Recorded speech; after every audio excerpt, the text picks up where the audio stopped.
Hi again everyone, welcome back di Altcoin Update. Jadi kita akan update untuk Solana. Tadi ada yang request sebetulnya untuk ngebahas tentang XRP. Cuman setelah saya vote di Telegram, kelihatannya teman-teman lebih suka untuk kita bahas Solana terlebih dahulu. Nah, cuman teman-teman, sorry kalau misalkan untuk pembahasan Solana kali ini saya nggak akan bahas dari sisi untuk investnya ya. Karena itu membutuhkan lebih banyak effort untuk kita melakukan research terkait dengan gimana Solana bisa bertahan dari case FTX belakangan ini, dan juga mungkin faktor-faktor apa aja yang dilakukan oleh Solana untuk memprevent terjadinya sell off besar-besaran. Nah, untuk kali ini kita mungkin akan bahas dari sisi tradingnya. Jadi saya mungkin akan coba untuk buka price action untuk hourly time frame, dan kita coba lihat gimana proyeksi atau potensi pergerakan untuk Solana di jangka pendek, which is video ini mungkin akan lebih cocok buat teman-teman yang trading. Nah, starting mungkin dari beberapa artikel yang tadi saya sempat baca.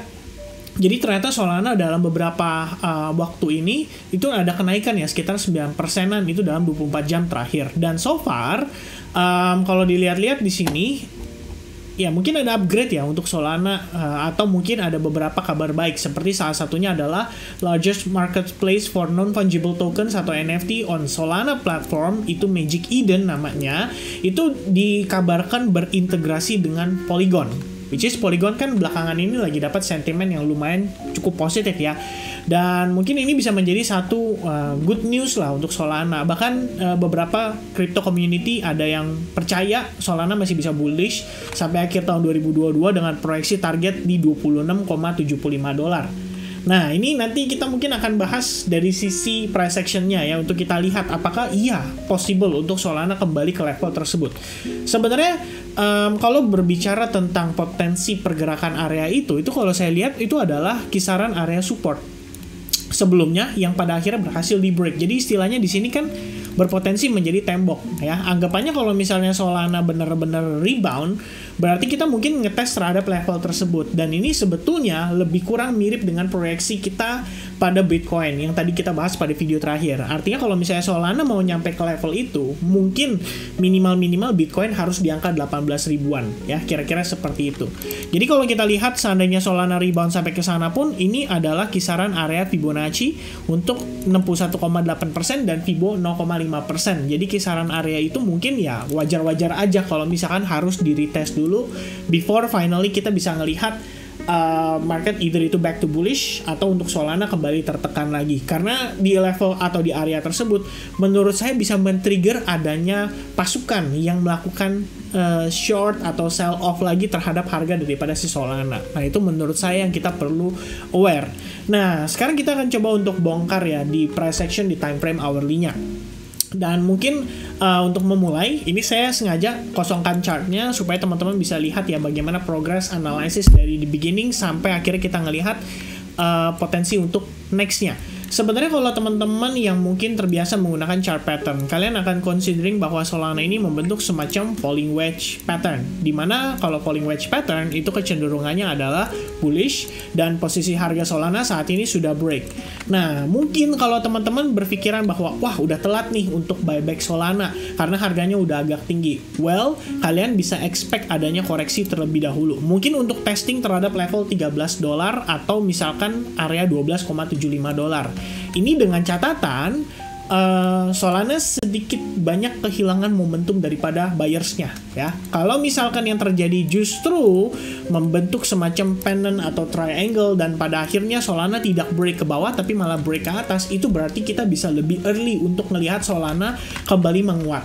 Umumnya kalau berdasarkan teori, seandainya falling wedge terbentuk, kemudian harga break dari falling wedge, itu biasanya harga itu bisa naik sejauh-jauh dari badan si falling wedge ini. Jadi kalau kita geser, more or less harga itu bisa kembali ke highest level pada falling wedge-nya, dan itu di kisaran area $18 untuk potensi target mungkin jangka menengah atau jangka yang sedikit lebih panjang ya, kayak seminggu atau 2 minggu ke depan, or maybe kalau kita beruntung bisa aja terjadi dalam kurun waktu kurang dari seminggu ya.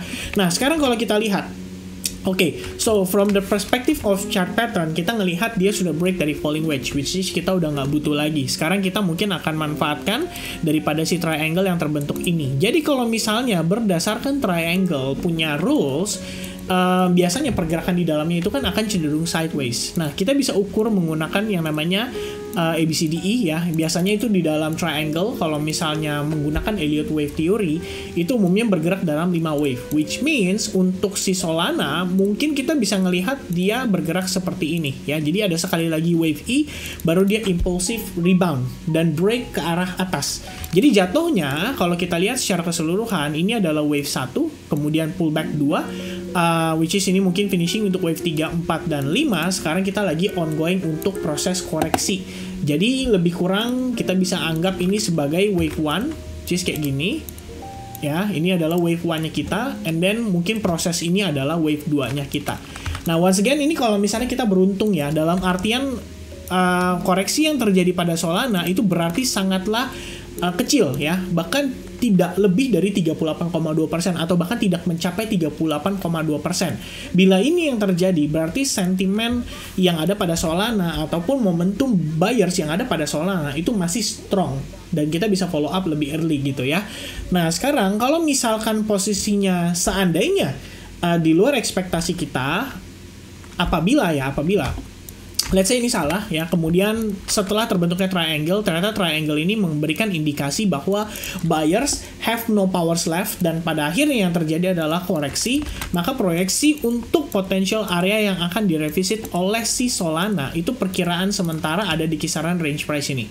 Kita bisa lihat ini ada sebuah support atau resistance yang sebelumnya ada merupakan sebuah area yang berpotensi menjadi resistance, menjadi support karena sebelumnya merupakan resistance yang sudah berhasil di break. So kita bisa slide ini ke samping dan kita bisa cari tahu ya istilahnya momentumnya datang dari mana. Kalau misalnya teman-teman perhatikan ini dari area ini kita langsung mendapatkan semacam booster untuk si pergerakan Solana. So kalau buat saya seandainya ini diconsider sebagai area untuk sebagai big fund ya, kita bisa consider bahwa big fund terakhir itu masuk dengan kapasitas uang yang lumayan besar dari area tersebut. Dan kenapa sekarang istilahnya harganya si Solana itu tertahan?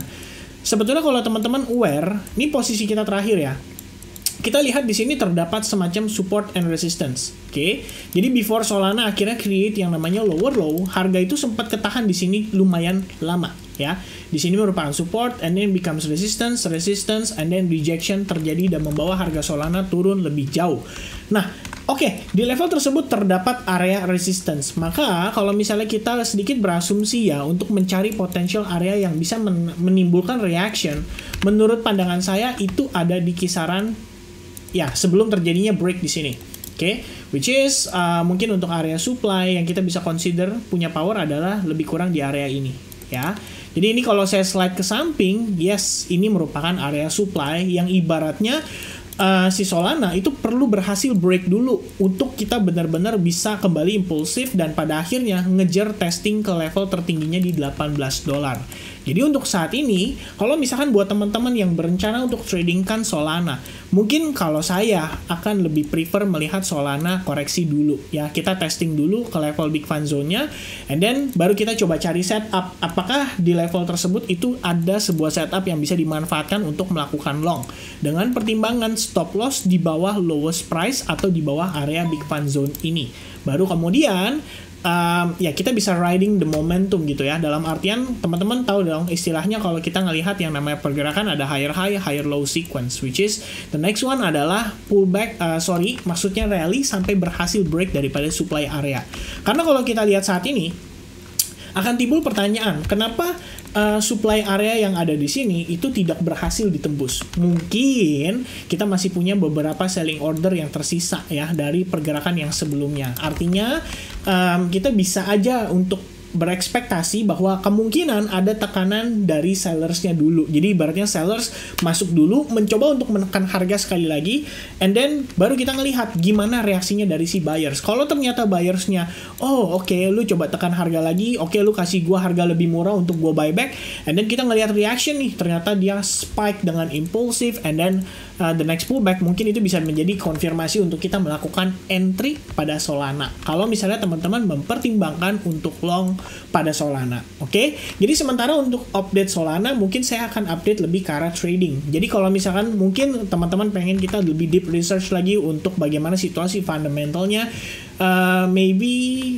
if you guys help me to get 500 likes di video ini, kita akan coba untuk bikin yang jangka panjangnya ya, jadi yang investmentnya. Kira-kira seperti itu untuk update saya seputar Solana. Hope you guys enjoy, and I'll see you guys again in the next update for Bitcoin tonight. Cheers guys, bye bye.